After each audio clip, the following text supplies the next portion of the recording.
नमस्कार मित्रांनो. तर आत्तापर्यंत आपण सर्किट ब्रेकरचे जे कॉन्टॅक्ट असतात त्या कॉन्टॅक्टमध्ये होणारी स्पार्किंग कशा पद्धतीने आपल्याला कमी करता येईल त्याच्याबद्दल मागच्या लेक्चरला आपण माहिती पाहिलेली आहे.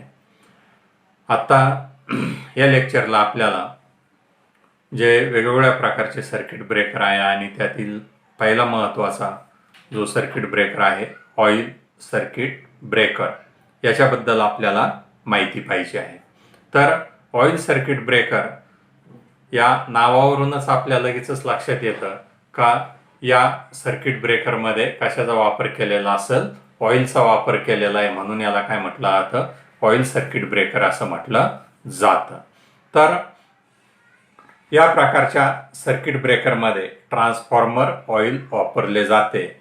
सर्किट ब्रेकरचे कॉन्टॅक्ट जे असतात ते ऑइलमध्ये कंटिन्यू इमर्स करून ठेवलेले असतात, जेणेकरून त्या कॉन्टॅक्टमध्ये सर्किट ब्रेकर ऑन किंवा ऑफ होताना होणारी जी स्पार्किंग आहे ती स्पार्किंग आतल्या आत काय होईल, शमवली जाईल. ऑइलमुळे आर्क कमी होते, तसेच इन्सुलेशन म्हणून ऑइल काय करतं, ट्रान्सफॉर्मर ऑइल कार्य करतं, इन्सुलेशन म्हणूनही कार्य करतं. आणि त्याचबरोबर ते ऑइल जे असतं ते ऑइल सर्किट ब्रेकरचे कॉन्टॅक्ट जे असतात ते कॉन्टॅक्ट थंड ठेवण्याचं सुद्धा ऑइल काम करतं. कॉन्टॅक्टमध्ये स्पार्किंग होताना हायड्रोजन, मिथेन, इथिलीन व ॲसिटिलीन गॅसची निर्मिती होते. हे गॅसेस गरम होऊन ऑइलच्या पृष्ठभागावरती येतात. तर अशा पद्धतीने ह्या ऑइल सर्किट ब्रेकर जे असतं ते ऑइल सर्किट ब्रेकर म्हणजे ऑइल सर्किट ब्रेकरमध्ये जे कॉन्टॅक्ट असतात कशामध्ये बुडून ठेवलेले असतात, ट्रान्सफॉर्मर ऑइल किंवा या ट्रान्सफॉर्मर ऑइललाच दुसरं नाव काय आहे, त्याला मिनरल ऑइल असं म्हटलं जातं. तर यामध्ये हे जे सर्किट ब्रेकर जे असतात या सर्किट ब्रेकरचे कॉन्टॅक्ट जे आहेत, तर या ठिकाणी आपण पॉवर पॉईंटमध्ये ऑइल सर्किट ब्रेकर फक्त हे आपल्याला समजण्यासाठी याची बुशिंग दाखवलेली आहे. कंडक्टर त्या बुशिंगमधून कशा पद्धतीने बाहेर येतो, त्या फिक्स कॉन्टॅक्ट आणि मुव्हेबल कॉन्टॅक्ट जे असतात ते एका कंटेनरमध्ये ठेवलेले असतात आणि त्या कंटेनरमध्ये काय भरलेलं असतं, ऑइल भरलेलं असतं आणि रेड कलरमध्ये काय दाखवलेली आहे, आर्क दाखवलेली आहे. तर या सर्किट ब्रेकरमध्ये हे जे बुशिंग जे असतात, बुशिंग कशापासून बनवलेले असतात, हे चिनी मातीपासून बनवलेले असतात, म्हणजे इन्सुलेटिंग मटेरियलपासून बुशिंग बनवलेले असतात. आणि त्यावरती त्याचा जे सर्किट ब्रेकरला येणारा इनकमिंग सप्लाय आणि आउटगोईंग सप्लाय याचं कनेक्शन करण्यासाठी त्या बुशिंगमध्ये काय असतात, कनेक्टर वापरलेले असतात. तर यामध्ये हे जे ऑइल सर्किट ब्रेकर जे आहे, या ऑइल सर्किट ब्रेकरची डिझाईन जी आहे, पुढची जी आपली स्लाइड आपल्या समोर दिसते, oil circuit breaker it is designed for 11 kV. म्हणजे ऑइल सर्किट ब्रेकर हे किती केव्ही साठी डिझाईन केलेलं असतं, 11 kV साठी डिझाईन केलेलं असतं. There are of 2 types. Oil circuit breaker हे 2 प्रकारचे असतात, बल्क ऑइल सर्किट ब्रेकर आणि दुसरं minimum oil circuit breaker. The contacts are immersed oil bath. म्हणजे सर्किट ब्रेकरचे कॉन्टॅक्ट जे असतात ते ऑइलमध्ये बुडून ठेवलेले असतात. Oil provides cooling by hydrogen created by arc. म्हणजे हे कॉन्टॅक्ट जे असतात ते ऑइलमध्ये इमर्स करून ठेवलेले असतात आणि त्यामुळं ज्यावेळेस त्या सर्किट ब्रेकरचे कॉन्टॅक्ट ऑन किंवा ऑफ होणार आहे किंवा ते सर्किट ब्रेकर ट्रिप होणार आहे, त्यावेळेस त्या सर्किट ब्रेकरच्या कॉन्टॅक्टमध्ये स्पार्किंग निर्माण झाल्यानंतर त्या स्पार्किंगच्या ठिकाणी हायड्रोजन वायूची काय होत असते, निर्मिती होत असते. It acts as a good dielectric medium.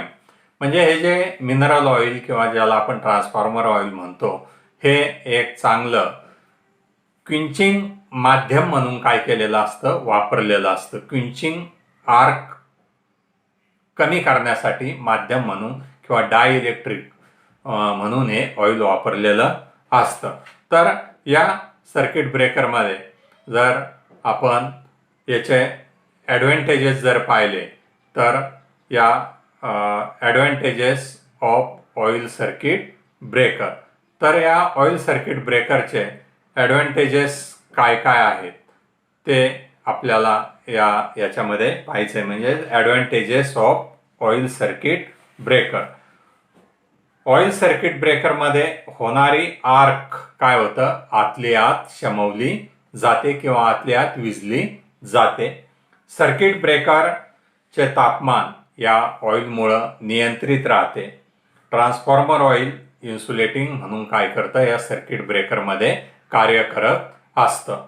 तर यामध्ये हे जे याचे महत्त्वाचे काय आहेत, ॲडव्हांटेजेस आहेत. आणि हे जे ॲडव्हांटेजेस असतात या ॲडव्हांटेजेसमुळं हे ऑइल सर्किट ब्रेकर जे आहे ते काय केलं जातं, वापरलं जातं. त्यानंतर डिसॲडव्हांटेजेस ऑफ ऑइल सर्किट ब्रेकर. या ऑइल सर्किट ब्रेकरचे डिसॲडव्हांटेजेस काय काय आहेत. यामधील पहिला डिसॲडव्हांटेजेस आहे याचा, प्रमाणापेक्षा जास्त तापमान वाढल्यास आग लागून ऑइल पेट घेण्याची शक्यता असते. तर याचं सर्वात महत्त्वाचं डिसॲडव्हांटेजेस, कारण हे जे ऑइल असतं ट्रान्सफॉर्मर ऑइल, हे याचं तापमान जसजसं वाढेल तसं ते एकदा बॉइलिंग व्हायला जर सुरू झालं आणि त्यापासून काय निर्माण होत असतात, वाफा निर्माण व्हायला लागल्या, तर नंतर मात्र हे ऑइल काय असतं, या जास्त उष्णतेमुळे पेट घेण्याची शक्यता असते. आणि ऑइलनी जर पेट घेतला तर संपूर्ण सर्किट ब्रेकर त्या ठिकाणी काय होईल, खराब होईल. हा याचा महत्त्वाचा एक डिसॲडव्हांटेजेस आहे. नंतर सेकंड डिसॲडव्हांटेजेस आहे, ऑइलमध्ये हवा मिक्स झाल्यास ऑइल खराब होते. त्या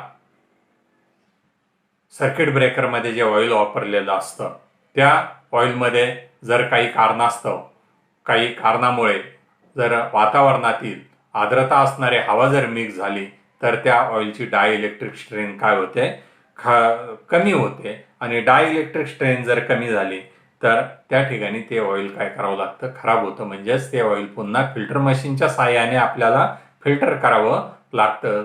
ठराविक साधारणपणे 6 महिने कालावधीने, 1 वर्षाच्या कालावधीने त्या ऑइलची लेवल आपल्याला चेक करावी लागते. ऑइलमध्ये ॲसिडिटी आहे का, ऑइलमध्ये आर्द्रतेचं प्रमाण किती आहे ते चेक करून आपल्याला पुढची कार्यवाही करावी लागते. ऑइलची ठराविक कालावधीने तपासणी करावी लागते, तसेच ऑइल बदली करावे लागते. तर या जे ऑइल असतं त्या ऑइलची ठराविक कालावधीने तपासणी करून ऑइल आपल्याला बदली करावं लागतं. तर त्यानंतर आपल्याला हे जे ऑइल सर्किट ब्रेकर जे असतं, या ऑइल सर्किट ब्रेकरमध्ये आर्क कंट्रोल ऑफ OCB मध्ये निर्माण होणारी आर्क कशा पद्धतीने कंट्रोल केली जाते. तर यामध्ये जी निर्माण होते, 2 कॉन्टॅक्ट असतात, एक फिक्स कॉन्टॅक्ट आणि दुसरा मुव्हेबल कॉन्टॅक्ट. ज्यावेळेस सर्किट ब्रेकर बंद केलं जाईल किंवा ट्रिपिंग होईल त्या सर्किट ब्रेकरचं, तेव्हा मुव्हेबल कॉन्टॅक्ट हा फिक्स कॉन्टॅक्ट पासून काय होतो, अलिप्त होतो. आणि सर्किट ब्रेकर चालू करताना मुव्हेबल कॉन्टॅक्ट हा फिक्स कॉन्टॅक्टच्या जवळ येतो. हा मुव्हेबल कॉन्टॅक्ट जवळ येताना किंवा फिक्स कॉन्टॅक्ट पासून दूर जाताना दोन्ही वेळेस या सर्किट ब्रेकरमध्ये स्पार्किंग तर निर्माण होणार आहे. आणि ही स्पार्किंग कमी करण्यासाठी या सर्किट ब्रेकरमध्ये काय वापरलेलं असतं, ऑइल वापरलेलं असतं. आणि म्हणून या आपल्या पॉवर पॉईंटमध्ये जे दाखवलेले आर्क कंट्रोल ऑफ OCB, तर हे आर्क कंट्रोल करण्यासाठी OCB मध्ये मिनरल ऑइल म्हणजेच ट्रान्सफॉर्मर ऑइलचा उपयोग केलेला असतो. या ऑइल सर्किट ब्रेकर मध्ये साधारणपणे 2 प्रकार पडतात. यामध्ये ऑइल सर्किट ब्रेकरचे टाइप्स ऑफ ऑइल सर्किट ब्रेकरचे 2 प्रकार पडतात. ऑइल सर्किट ब्रेकरचा उपयोग पॉवर सिस्टीम मध्ये जास्त प्रमाणात करतात. आणि यामध्ये पहिला जो प्रकार आहे bulk oil circuit breaker. Bulk म्हणजे काय, मोठ्या प्रमाणामध्ये ज्या ऑइल सर्किट ब्रेकरमध्ये ऑइल वापरलं जातं त्याला बल्क ऑइल सर्किट ब्रेकर असं म्हटलं जातं. तर या बल्क ऑइल सर्किट ब्रेकरचे पुन्हा दोन प्रकार पडतात, plain break oil circuit breaker आणि दुसरा जो प्रकार पडतो arc control oil circuit breaker. तर हा जो पहिला जो प्रकार आहे, पहिल्या प्रकारामध्ये आर्क कंट्रोलिंगसाठी विशेष उपाययोजना केलेली नसते आणि दुसऱ्या प्रकारच्या सर्किट ब्रेकरमध्ये आर्क कंट्रोलिंगची व्यवस्था केलेली असते. म्हणजे plain break oil circuit breaker आणि दुसरा arc control oil circuit breaker हे दोन प्रकार कशाचे आहेत, बल्क ऑइल सर्किट ब्रेकरचे हे दोन प्रकार पडलेले आहेत. आणि समोर आपल्याला बल्क ऑइल सर्किट ब्रेकर जे आहे त्या बल्क ऑइल सर्किट ब्रेकरचा डायग्राम सुद्धा या ठिकाणी दाखवलेला आहे. त्यानंतर दुसरा जो प्रकार पडतो याच्यामध्ये मिनिमम ऑइल सर्किट ब्रेकर. तर हे मिनिमम ऑइल म्हणजे काय, यामध्ये ऑइलचा उपयोग साधारणपणे मध्यम प्रमाणात केला जातो म्हणून या मिनिमम ऑइल सर्किट ब्रेकर असं म्हटलं जातं. आणि when the contact separated in oil arc is form, contact separate होताना त्या ठिकाणी आर्कची निर्मिती होते. त्यानंतर the heat of arc decomposes oil and gases are form. ज्यावेळेस त्या ऑइलमध्ये उष्णता निर्माण होते त्यावेळेस त्या ठिकाणी काही प्रमाणामध्ये गॅसची सुद्धा निर्मिती होते. The gas flowing near the contact zone causing cooling and splitting of the arc and the arc gets extinguished. तर हे कॉन्टॅक्ट ज्यावेळेस सेपरेट होतील किंवा स्पार्किंग त्या ठिकाणी होईल त्यावेळेस त्या सर्किट ब्रेकरमध्ये एक प्रकारचं काय होत असतं, आर्क स्प्लिटिंगचं काम केलेलं असतं. आणि आर्क स्प्लिटिंग म्हणजे मोठ्या आर्कचं काय करणं, छोट्या छोट्या आर्कमध्ये विभाजन करणं, याला काय म्हटलं जातं, आर्क स्प्लिटिंग असं म्हटलं जातं. तर अशा पद्धतीने ऑइल सर्किट ब्रेकर जे आहे त्याचे दोन प्रकार पडतात, बल्क ऑइल सर्किट ब्रेकर आणि मिनिमम ऑइल सर्किट ब्रेकर. आणि काही पुस्तकामध्ये जर आपण पाहिलं तर आपल्याला तिसराही प्रकार या ठिकाणी पाहायला मिळतो, त्याला म्हटलं जातं लो ऑइल सर्किट ब्रेकर. म्हणजे या प्रकारच्या सर्किट ब्रेकरमध्ये ऑइल हे कमी प्रमाणामध्ये वापरलेलं असतं म्हणून याला लो ऑइल सर्किट ब्रेकर असं म्हटलं जातं. Consist of two parts, supporting chamber and second part is circuit breaking chamber, consist of fixed and moving contact. तर हे याचं सुद्धा डायग्राम आपल्या समोर पॉवर पॉईंटमध्ये आपल्याला दिसतोय. हे सपोर्टिंग चेंबर जे असतं ते कशासाठी असतं, या संपूर्ण कॉन्टॅक्टला वगैरे आधार देण्याचं काम या सपोर्टिंग चेंबर करतं. आणि हे जे लो ऑइल सर्किट ब्रेकर जे आहे ते यामध्ये ऑइलचे प्रमाण कमी असते म्हणून याला काय म्हटलं जातं, लो ऑइल सर्किट ब्रेकर असं म्हटलं जातं. तर अशा पद्धतीने ऑइल सर्किट ब्रेकरचे प्रकार तसे पाहिले तर तीन प्रकार आपल्याला इथं आता मी सांगितलेले आहेत, bulk oil circuit breaker, minimum oil circuit breaker आणि लो ऑइल सर्किट ब्रेकर.